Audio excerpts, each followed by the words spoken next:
एमसीएच्या अध्यक्षपदाची 12 नोव्हेंबरला निवडणूक होणार आहे। शरद पवार आणि आशिष शेलार यांच्यामध्ये गरवारे क्लबमध्ये 20 मिनिटं चर्चा झाली। गेल्या निवडणुकीत पवार आणि शेलारांचा पॅनल ऐनवेळी एकत्र आला। यंदाच्या निवडणुकीत ही दोन्ही पॅनल एकत्र येणार का याकडे मात्र आता सर्वांचं लक्ष लागलं।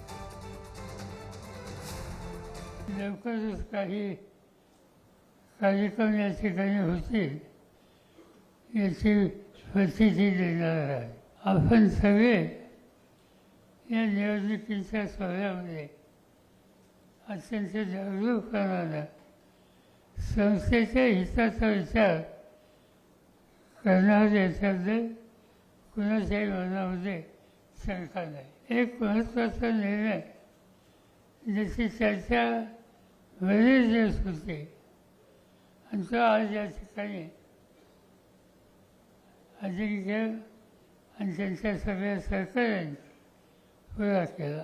पवार साहेब तर खूप वरिष्ठ नेते आहेत, बाकी सुद्धा मंडळी आमचे मित्र इथे आहेत। तर ही सगळी मंडळी आम्ही राजकारणात जी असतो ती बघतो बरेचदा,